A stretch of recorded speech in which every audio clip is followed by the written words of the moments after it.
I'm sorry that there's like a funny little light crease on the book because it is slightly bent at the corner. It was used when I got it because I got it at one of those cute little like local bookshops. It was adorable. The shop was adorable. The book, not so much. And Vittorio does not deserve his own book anyway, so I'm not really worried about that.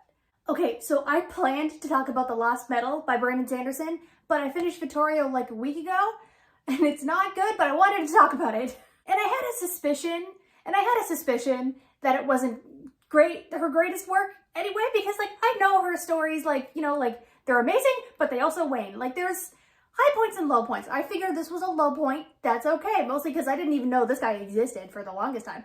But yeah, so I knew it wasn't going to be great. It feels like self-insert fan fiction. And unfortunately, this makes me a little mad. It's not the fun bad the way Armand was. Armand was fun. Vittorio's not fun. Also, hi, if you're new here, I'm rereading all of the Vampire Chronicles that I originally read back in high school, which admittedly was a bit of a time now. I'm not going to say how long, but I read them originally in high school, should not have read them in high school, and I completely skipped over Vittorio by accident. It was completely by accident. I didn't know him and Pandora were a thing. Pandora, love her. She deserves her own book. She has her own book. This is like a 2-in-1. I got her own copy. Got a whole video on Pandora too. Pandora's great. Vittorio's a different story. As well, this is book 8 in the Vampire Chronicles as a whole. So I'm going into spoilers kind of just off the bat. But admittedly, there's no framing device. There's no framing device. There kind of is, in which Vittorio was like writing down in his own journal, like to us. But like, there's no Daniel. There's no David recording anything. There's no talk of current events. It's just Vittorio. So we're going full spoilers. You have been warned. This is Coraline, by the way. She hasn't quite figured out to sit on my lap, so she's just standing, hence the tail. Are you going over there? Okay. So, Vittorio-wise. Vittorio the Vampire. We get his kind of life story. And from page 1, I'm not going to do a page-by-page recap. I'm not doing that. But on page 1, this newbie comes out of the gothic woodwork, almost not verbatim, but paraphrasing, I'm not like other vampires.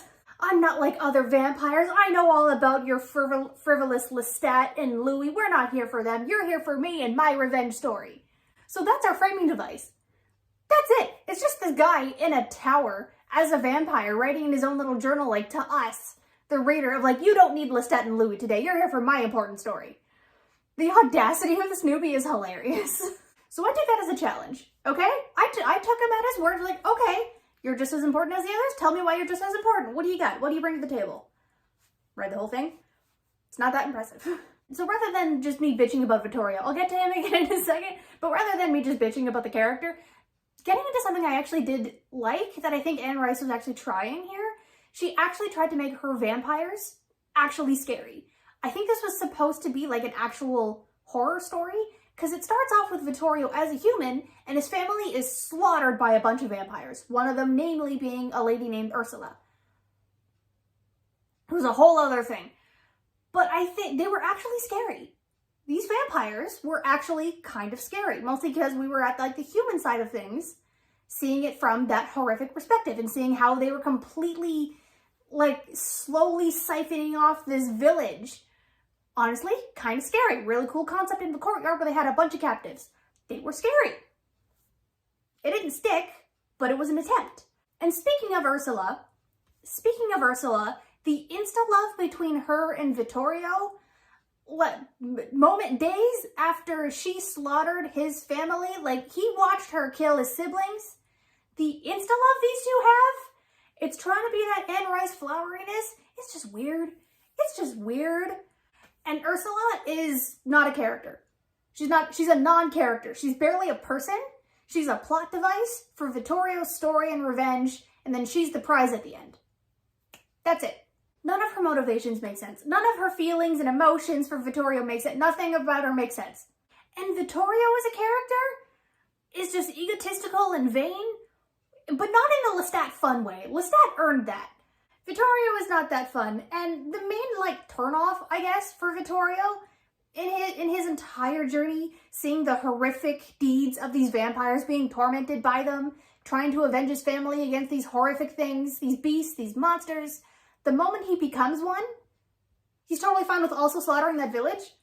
And he's just murdering people ruthlessly while he feeds off of them. He was just completely 100%, I'm a vampire now, I'm a monster. But not in the Anne Ricey and pining sad way where they're like accepting their fate what they won't want to.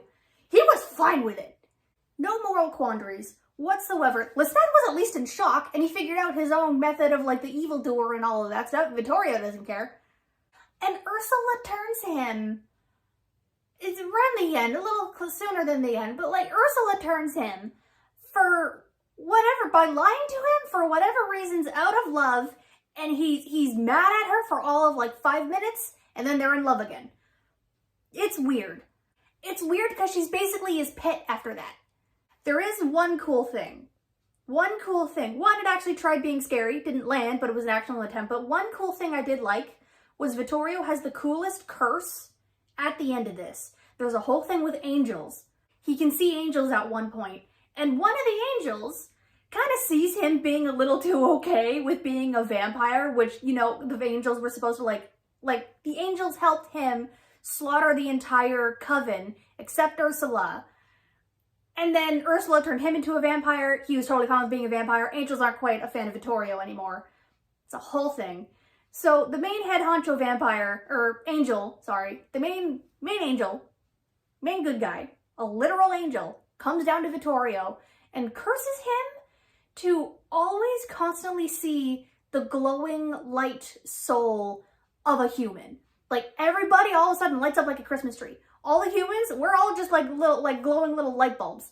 Because he can see our souls now, and he has to see that and watch that wink out as he kills people. That's kind of terrifying. That's actually pretty cool. I think that would have driven Lestat mad. So yeah, and I'm honestly sitting here trying to think of like other things to say about this book, and I don't have much. I'm sorry. So a bit of a shorter review, I guess. There's no framing device to talk about, so Lestat and our friends are still hanging out with Armand, I guess. Sybil and Benji and all that stuff. But yeah, no framing device. Nothing else to really talk about. Sorry about that. We're just moving on to Merrick, I guess. But I do actually want to talk about the Lost Metal and a couple of others in between, because I need a break from Anne Rice. We're getting into her era of stories where I remember that some of them aren't great, and I love Anne Rice, but I need a break. But feel free to like and subscribe. I've got other videos actually about like Armand and Pandora, like I mentioned, all of the previous Vampire Chronicles. There will be more, but yeah, feel free to like and subscribe, and I'll see you all later. Bye.